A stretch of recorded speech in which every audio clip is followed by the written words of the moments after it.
Every year in Ghana, thousands of babies arrive too soon, tiny, fragile, and fighting to survive. For healthcare workers, protecting these newborns is a daily mission.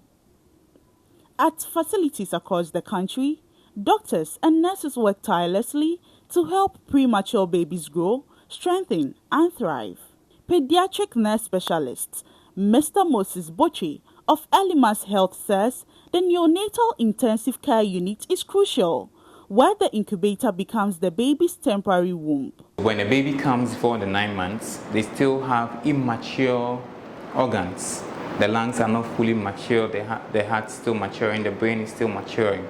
And so to continue the growth process, we receive them into an incubator as though to tell the baby you are still in the womb and you can continue your growth freely. However, since they are out of the mother's womb, there are other things we need to monitor while they are here. One we have mentioned is the temperature. We also have a system for checking their pulse. The pulse tells the rate at which your heart is beating.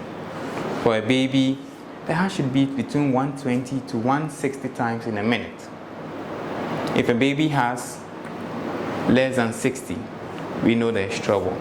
If it is continuously higher than 160, we can tell there is trouble. For an adult, you need about 60 beats per minute. We monitor the pulse to know if there are issues or not. We also monitor their breathing pattern.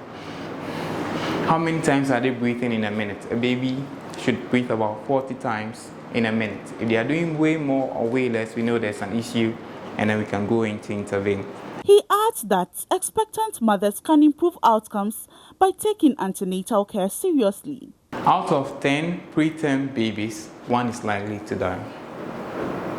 And so with all the right measures put in place to take care of them, we hope to clear up that mortality and keep them alive 100%.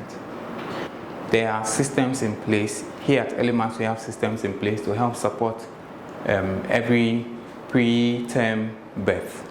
However, do everything you can within your powers to avoid some of these things. Like I mentioned earlier, attend your ANC, heed to doctor's counsel or your doctor's advice. Sometimes the doctors clearly tell you what you should do or should not do, but some of us end up doing something else, putting the life of our babies at risk. Please, let's avoid some of these things. Listen to advice, follow counsel, and when there's a need to get help, rush to the hospital and we'll attend to you. Babies born from 28 weeks have higher chances of survival. Any delivery earlier is considered very preterm, and for families, those moments are filled with fear. 19 years ago, Estella Josephine Hatchful lived that fear. Pre-eclampsia forced her to deliver her daughter at 26 weeks. Today, she looks back with gratitude. When my baby was born, she was extremely small. She weighed 590 grams, so not even 1 kilo. She was, I think she was about 10 and a half inches in length. She was very, very small. And so for a first-time mother, when you imagine delivering a baby, you're expecting the bouncy, the nice full cheeks, and my baby did not come out looking anything like that. She was extremely small. Her first 4 months, she was in hospital. I got to go home after, I think, about 5 days, but she was in hospital for 4 months, in the incubator, growing, being taken care of by, I couldn't do anything, so being taken care of by the staff. And it was a very scary experience, but we thank God that He brought her through. This was 19 years ago. Now my daughter is actually in university, if you can imagine. She's in university, and I'm just so thankful to amazing staff that really guided me along the process. She says the dedication of health workers, strong family support, and her faith kept her going. You know, when you have a preterm baby, there's so many things that go through your mind as a mother. Sometimes you feel guilt because you're like, hey, what did I do? Did I eat something? Did I take some medicine that I shouldn't have? You're constantly thinking about that. But as I said, one of the things, or the main thing, or two main things that took me through was, again, my faith in God, and then the providers, the healthcare providers. I couldn't do anything except pray for her.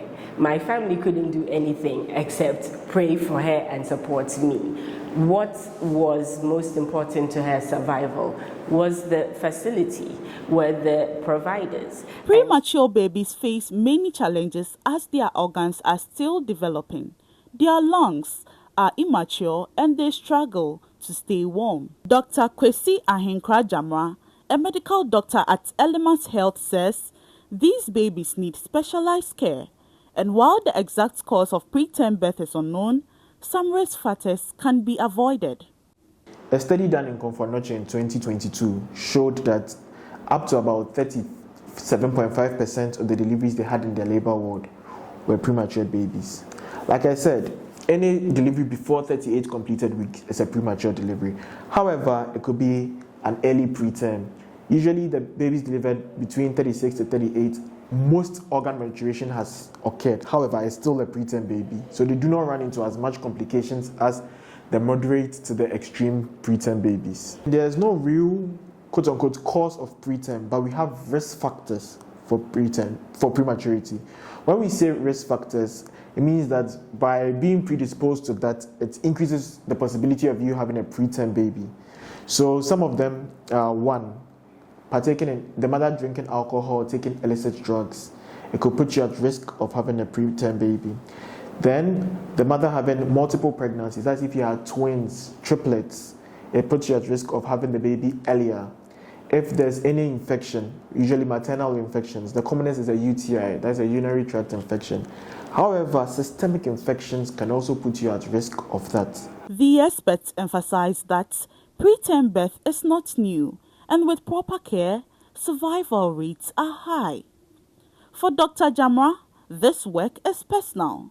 He was once a preterm baby himself, now standing as proof that with the right start, every child can thrive. Most babies who are preterm may require breathing support.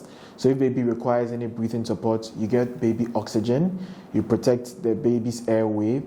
However, you have to be cautious because there's something called retinopathy of the newborn. With that comes from overgiving of oxygen. So you give baby what the oxygen they require. If baby needs an incubator to help regulate temperatures, you get that readily available. And you need the right staff and team dedicated to help support baby as much as possible. And in right here at Elimas, we do have all that readily available. If all that support is given, baby will grow up wonderfully, and most people will not even know that baby is preterm. I'll give myself as an example. I'm a preterm baby myself, delivered at about 33 weeks.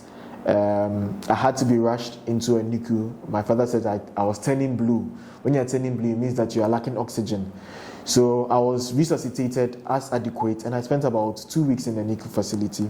And I've grown up nicely, been through medical school, no developmental delays, everything's gone smoothly. So with the right team and the right staff, you would give them a good start and they'll have a brighter future.